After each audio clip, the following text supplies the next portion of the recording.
უგრძნობი თაობის საფრთხე. მოდის თაობა, რომელიც რეალობისგან შორსაა და უგრძნობია სრულად. ისინი ეგოისტური დამოკიდებულებებით გამოირჩევიან. არ ესმით იმ ცრემლის, რომლითაც დაღუპულ გმირებს დასტირიან. არ ესმით, რატომ ტირიან მათი მშობლები სხვისი შვილების გამო. ისინი სრულიად გულგრილნი არიან მიმდინარე მოვლენების მიმართ.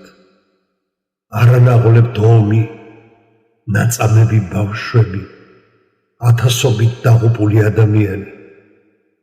ისინი ამ ყველაფერს როგორც მულტფილმს ისე უყურებენ და მათი გულები ვერაფერს გრძნობს.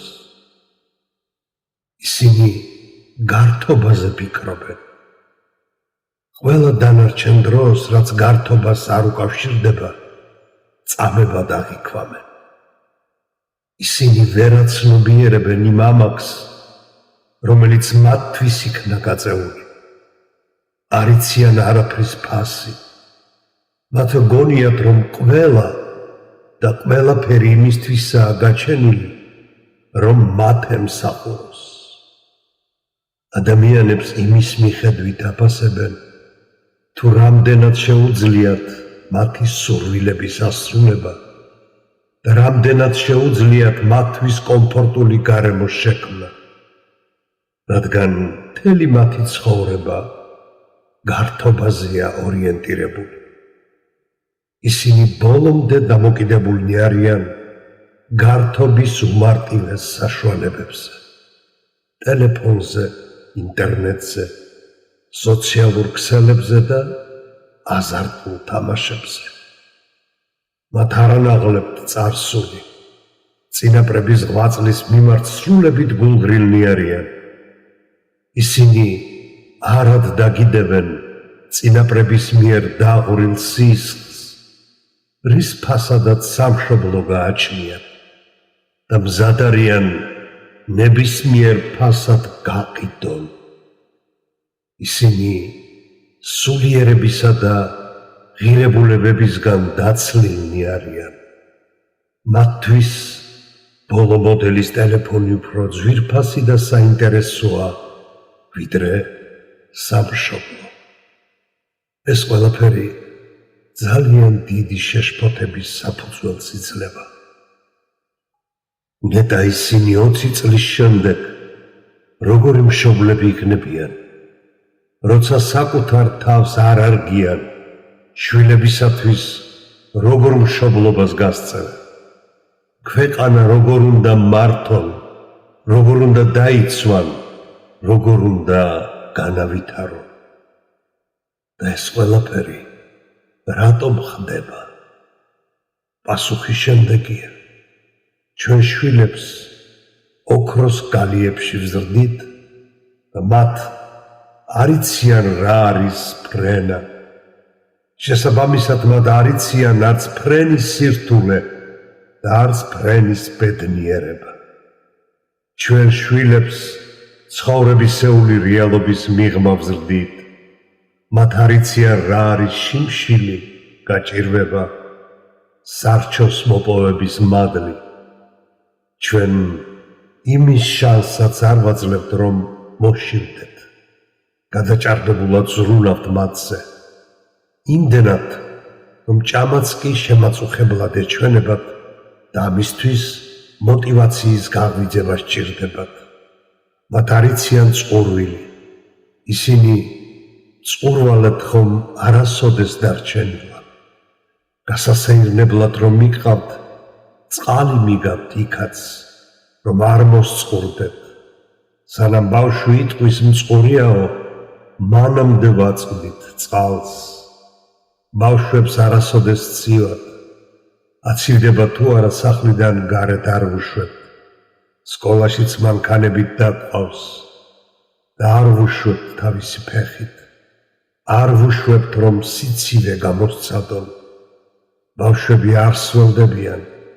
წვიმაში სახლიდან მანქანამდე ქოლგით მიყვავს, რომ მათ თმის ღერს წვიმის წვეთი არ დაეცეს. ამიტომაა, რომ ბავშვებმა არ იციან, რა არის სიცივე დასველება.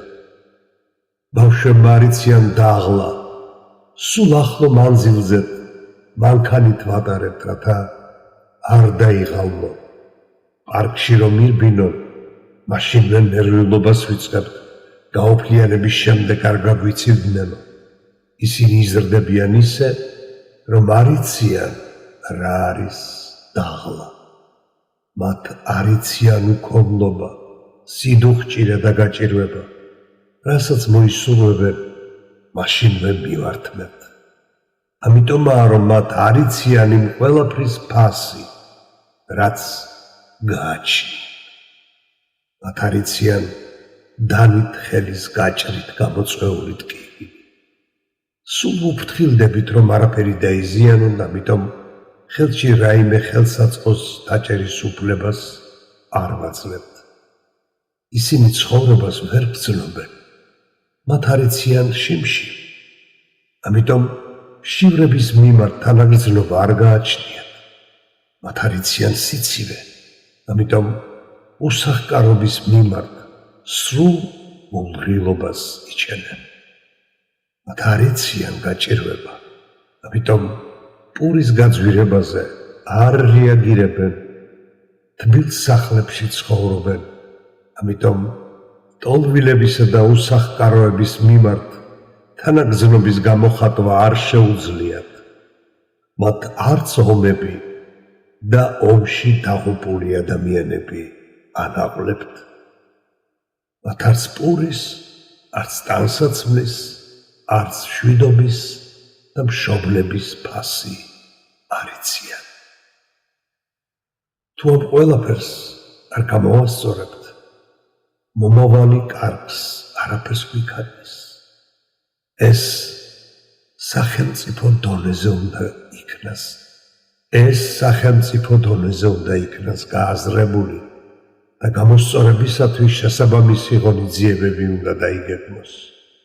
ამ მიმართულებით სერიოზული გეგმები უნდა დაისახოს.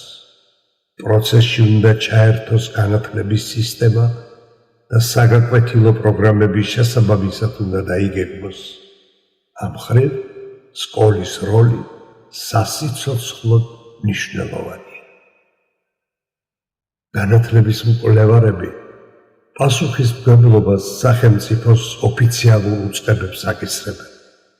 რა თქმა უნდა, სახელმწიფოს როლი ძალიან მნიშვნელოვანია, რადგან განათლების პოლიტიკას სახელმწიფო ინსტიტუტები განსაზღვრავენ.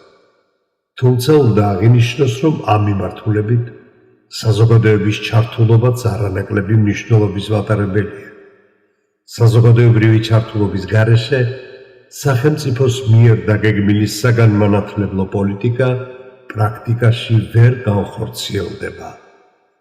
თუ აღნიშნულ პრობლემას საზოგადოება არ გაითავისებს და გამოსწორების პროცესში აქტიურად არ ჩაერთვება.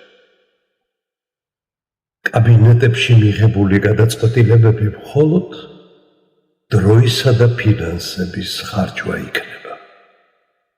სახელმწიფომ ეს გამოწვევა ხელსაყრელ შემთხვევად უნდა განიხილოს და საგანმანათლებლო პოლიტიკა სიღრმისეულად შეცვალოს.